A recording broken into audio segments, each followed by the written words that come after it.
আসসালামু আলাইকুম ওরহমতুল্লাহি ওবরাকাতুহু। আজকের এই পর্বে আমরা আলোচনা করব রোজার সময় রাত্রিবেলা স্ত্রীর সহবাস করা বৈধ কিনা। তারপরে আমরা আলোচনা করব নাপাক অবস্থায় অর্থাৎ ফরজ গোসল না করে সেহরি খাওয়া যাবে কিনা। তৃতীয় নম্বরে আমরা আলোচনা করব রোজা অবস্থায় স্বপ্নদোষ হলে রোজা ভেঙে যাবে কিনা। চতুর্থ নম্বরে আলোচনা করব গর্ভ নিয়ন্ত্রিত পিল খেয়ে রোজা রাখা যাবে কিনা। আমা তৌফিক ইল্লা বিল্লাহ। সর্বপ্রথম আলোচনার বিষয় রোজার সময় রাত্রিবেলা স্ত্রীর সহবাস বৈধ কিনা। এ বিষয়ে আল্লাহ রাব্বুল আলামিন সূরা বাকারার 187 নম্বর আয়াতে বলেছেন, ওয়াহিল্লা লাকুম লাইলাতাস সিয়ামি রাফাসু ইলা নিসাইকুম, অর্থাৎ তোমাদের জন্য বৈধ করা হয়েছে রোজার সময় রাত্রিবেলায় স্ত্রীর সহবাস করাকে। সুতরাং এই আয়াত থেকে জানা যাচ্ছে যে রোজার সময় রাত্রিবেলায় স্ত্রীর সহবাস করা বৈধ। যদিও ইসলামের প্রাথমিক যুগে রোজার সময় রাত্রিবেলা স্ত্রীর সহবাস করা বৈধ ছিল না, কিন্তু পরবর্তীতে এই বিধান আল্লাহ তাআলা দিয়েছেন। দ্বিতীয়ত আলোচনার বিষয় ফরজ গোসল অবস্থায় বা নাপাক অবস্থায় সেহরি খাওয়া যাবে কিনা।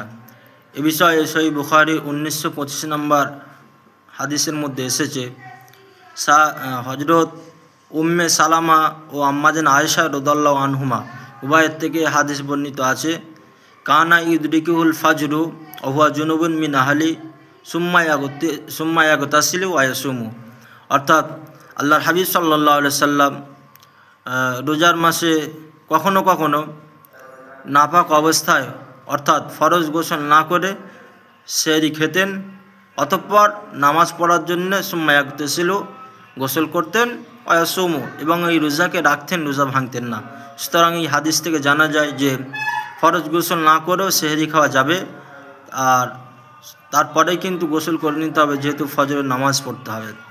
আর তৃতীয় নম্বর আলোচনার বিষয় হলো যে রোজা অবস্থায় যদি কারোর স্বপ্নদোষ হয়ে যায় সেক্ষেত্রে রোজা হবে কিনা। এ বিষয়ে সুনানে তিরমিজির 719 নম্বর হাদিসটি লক্ষ্য করলে বুঝতে পারবো।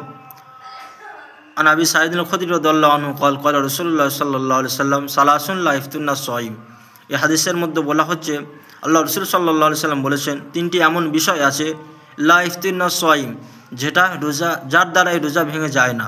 তার মধ্যে প্রথমত হলো কি আল হিজামাতু, হিজামা লাগানো বা সিঙ্গা লাগানো। দ্বিতীয়ত হলো আল কাইয়ু, বমির দ্বারাও রোজা ভাঙে না। তৃতীয় নম্বর হলো আল ইহতিলামু, আর স্বপ্নদোষ হলো রোজা ভাঙে না। সুতরাং এই হাদিস থেকে লক্ষ্য করা যায় যে হিজামা অর্থাৎ এটা একটা বিশেষ পদ্ধতি ছিল আল্লাহ রসুলের যুগে বদ রক্ত মানুষের শরীর থেকে বার করার জন্য। সুতরাং এই হাদিস থেকে আমরা জানতে পারি যদি মানুষের শরীরে কেটে যায়, রক্ত বের হয়, সেক্ষেত্রে রোজা ভেঙে যাবে না, কারণ আল্লাহ রসুলের যুগে মানুষের শরীরের বদ রক্ত বার করা হতো। আর এই হাদিস থেকেও জানা যায় যে ব্লাড টেস্ট করানো জায়েজ আছে রোজা অবস্থায়। দ্বিতীয়ত কি বলা হয়েছে, আমরা অনেকের ধারণা বমি হলে রোজা ভেঙে যায়, কিন্তু এই হাদিসে বলা হচ্ছে যে তিনটি জিনিসের মধ্যে অন্যতম হলো বমি। কারোর যদি বমি হয় অনিচ্ছাকৃতভাবে, যদি বমি হয়ে যায় সেক্ষেত্রে রোজা ভেঙে যাবে না, তবে হ্যাঁ ইচ্ছাকৃত কেউ যদি বমি করে সেক্ষেত্রে রোজা ভেঙে যাবে। আর তৃতীয় নম্বরে বলা হলো কি বলে ইহতিলামু, রোজা অবস্থায় যদি কারোর স্বপ্নদোষ হয়ে যায় সেক্ষেত্রে কিন্তু রোজা ভেঙে যাবে না, রোজা হয়ে যাবে। আর চতুর্থ নম্বরে আলোচনার বিষয় হলো যে গর্ভ নিয়ন্ত্রিত পিল খেয়ে রোজা রাখা যাবে কিনা। এ বিষয়ে বলবো গর্ভ নিয়ন্ত্রিত পিল খেয়ে রোজা রাখা যাবে, এতে কোনো রোজার অসুবিধা হবে না, নামাজও পড়া যাবে। তবে এমনটা করা ঠিক নয়, কেননা গর্ভ নিয়ন্ত্রিত পিলের মাধ্যমে যদি আমরা মাসিক বন্ধ করে রাখি সেক্ষেত্রে আমাদের শারীরিক সমস্যার সম্মুখীন হতে পারে। আর আমরা বা গর্ভ নিয়ন্ত্রিত পিলকে মাসিক বন্ধ করতে যাব কেন, যেহেতু আল্লাহ রাব্বুল আলামিন এই বিষয়ে আপনাদেরকে ছাড় দিয়েছেন, মাসিক অবস্থায় আপনাদের রোজা রাখতে নিষেধ করেছেন, পরবর্তীতে রোজা রেখে দেবেন, নামাজকেও আল্লাহ তাআলা মাফ করেছেন। সেক্ষেত্রে